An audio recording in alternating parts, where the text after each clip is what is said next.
Lectura de la profecía de Sofonías. Ay de la ciudad rebelde y contaminada, de la ciudad potente y opresora. No ha escuchado la voz, ni ha aceptado la corrección, no ha confiado en el Señor, ni se ha vuelto hacia su Dios. Pero hacia el fin daré otra vez a los pueblos labios puros, para que todos invoquen el nombre del Señor, y los sirvan todos bajo el mismo yugo, desde más allá de los ríos de Etiopía, hasta las últimas regiones del norte. Los que me sirven me traerán ofrendas. Aquel día no sentirás ya vergüenza de haberme sido infiel, porque entonces yo quitaré de en medio de ti a los orgullosos y engreídos, y tú no volverás a ensoberbecerte en mi monte santo. Aquel día, dice el Señor, yo dejaré en medio de ti, pueblo mío, un puñado de gente pobre y humilde. Este resto de Israel confiará en el nombre del Señor. No cometerá maldades ni dirá mentiras. No se hallará en su boca una lengua embustera. Permanecen tranquilos. Y descansarán sin que nadie los moleste. Lectura del Santo Evangelio según San Mateo. En aquel tiempo, Jesús dijo a los sumos sacerdotes y a los ancianos del pueblo: ¿Qué opinan de esto? Un hombre que tenía 2 hijos fue a ver al primero y le ordenó: Hijo, ve a trabajar hoy en la viña. Él le contestó: Ya voy, Señor, pero no fue. El padre se dirigió al segundo y le dijo lo mismo. Este le respondió: No quiero ir, pero se arrepintió y fue. ¿Cuál de los 2 hizo la voluntad del padre? Ellos le respondieron: El segundo. Entonces Jesús les dijo: Yo les aseguro que los publicanos y las prostitutas se les han adelantado en el camino del reino de Dios. Porque vino a ustedes Juan, predicó el camino de la justicia y no le creyeron. En cambio, los publicanos y las prostitutas sí le creyeron. Ustedes, ni siquiera después de haber visto, se han arrepentido ni han creído en él. En este día la palabra de Dios, por boca del profeta Sofonías, nos presenta un contraste solemne y esperanzador entre el juicio sobre la soberbia y la promesa de un pueblo nuevo, purificado y humilde. El texto comienza con una declaración de condena que parece absoluta. Ay de la ciudad rebelde y contaminada, de la ciudad potente y opresora.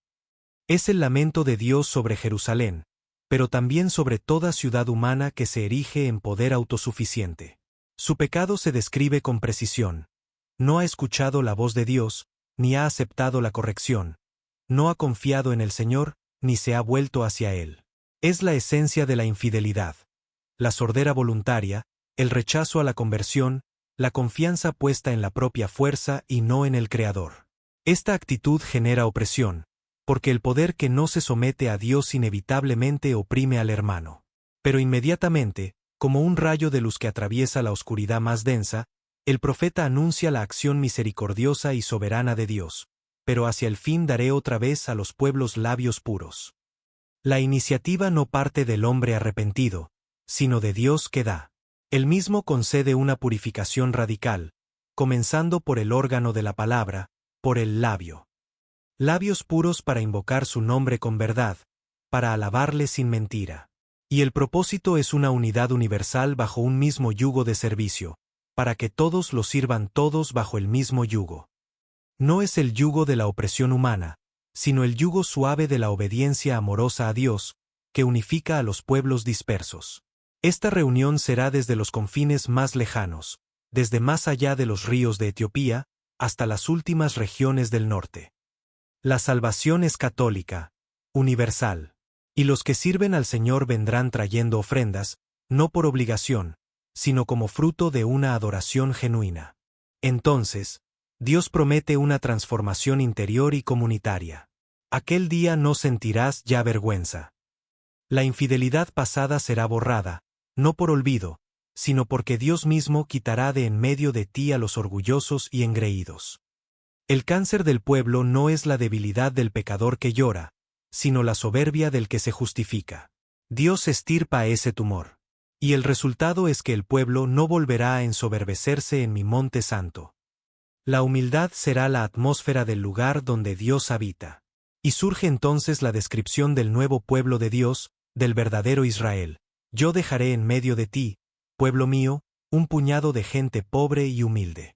Este resto de Israel confiará en el nombre del Señor. No será una multitud imponente por su número o su poder. Será un puñado, un resto, aquellos que han pasado por el fuego de la prueba y han aprendido a no confiar en sí mismos, sino solo en el nombre del Señor. Su característica será la pobreza espiritual, la conciencia de su necesidad de Dios, y la humildad que nace de esa confianza. Y de este corazón transformado brotará una vida nueva. No cometerá maldades ni dirá mentiras, no se hallará en su boca una lengua embustera. La pureza de los labios se traduce en integridad de vida. La mentira, el arma del orgullo y la opresión, será desterrada. Y el fruto final de esta obra divina será la paz profunda, el salom.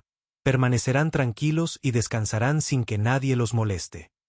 Es la imagen del reposo en Dios, de una seguridad que no viene de murallas ni ejércitos, sino de la confianza en la protección del Altísimo. En este día el Señor nos propone una parábola que es un espejo implacable para el alma, una narración sencilla que desvela los misterios del corazón humano ante la llamada de Dios. Con la pregunta, ¿qué opinan de esto?, Jesús nos involucra a todos, nos hace jueces de una situación cotidiana para que luego seamos juzgados por nuestra propia respuesta. Un padre, figura de Dios, se dirige a sus dos hijos. Al primero le ordena: Hijo, ve a trabajar hoy en la viña. La viña es el pueblo de Israel, es la obra de Dios en el mundo, es la tarea que a cada uno nos corresponde en su reino. La respuesta de este hijo es inmediata y correcta en las formas: Ya voy, Señor. Pronuncia un título respetuoso, Señor, y una aceptación pronta. Pero su corazón no está en sus palabras. Pero no fue. Es el hijo de la palabra fácil, de la ortodoxia hueca, del compromiso que se disuelve en la inacción. Representa a aquellos que dicen sí a Dios con los labios, que conocen la ley, que ocupan un lugar en la estructura religiosa, pero cuya vida no se traduce en obediencia concreta. Su fe es un proyecto siempre postergado. El padre se dirige al segundo hijo con la misma orden. La respuesta de este es cruda y desafiante: No quiero ir. Es la rebelión explícita, el rechazo frontal a la voluntad paterna. No hay disimulo, no hay título respetuoso. Es el pecado declarado, la negativa orgullosa. Representa a los que viven al margen de la ley, los publicanos y las prostitutas, los considerados pecadores públicos. Pero entonces sucede lo inesperado: se arrepintió y fue. En el silencio que sigue a su negativa, algo germina en su corazón. Quizás la mirada del padre, quizás el peso de su propia rebeldía. Experimenta un cambio de mente, una metanoia. Su voluntad se doblega, da media vuelta y va a trabajar. Jesús, con una pedagogía divina, hace que sus interlocutores, los sumos sacerdotes y ancianos, pronuncien su propia sentencia: ¿cuál de los dos hizo la voluntad del Padre? Ellos, sin poder evitarlo, responden: el segundo. Han juzgado rectamente. La voluntad del Padre no se cumple en la palabra, sino en la acción, no en la intención declarada, sino en el acto obediente, por humilde y tardío que sea. Y entonces, Jesús aplica el golpe de gracia, la aplicación de la parábola que debe haberlos dejado sin aliento. Yo les aseguro que los publicanos y las prostitutas se les han adelantado en el camino del reino de Dios. Los que dijeron no quiero con sus vidas de pecado, pero que luego se arrepintieron ante la predicación de Juan, están entrando primero en el reino. Han hecho el viaje del arrepentimiento. En cambio, los que dijeron ya voy, Señor, los líderes religiosos, los que se creían justos, se han quedado fuera porque su sí nunca se convirtió en camino. Han visto la justicia de Dios predicada por Juan, han visto a los pecadores convertirse, y sin embargo, ni siquiera después de haber visto, se han arrepentido ni han creído en él. Su pecado no es la rebelión abierta, sino la soberbia que les impide reconocer su necesidad de conversión. Es el pecado de la autosuficiencia religiosa. Hermanos, esta parábola nos interpela hoy en lo más profundo. ¿Con cuál de los dos hijos nos identificamos?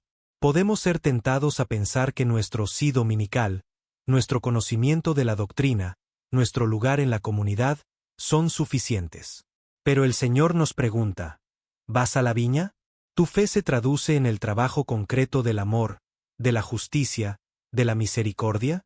¿O tal vez nos reconocemos en el Hijo que dijo no? Quizás hemos alejado nuestra vida de Dios, hemos dicho no quiero con nuestras acciones, con nuestras prioridades. La buena noticia es que ese Hijo se arrepintió y fue. Nunca es tarde para dar media vuelta. El arrepentimiento sincero, por tardío que sea, es más grato a Dios que una obediencia fingida. Que esta palabra nos libre de la ilusión del ya voy, Señor que nunca se pone en camino.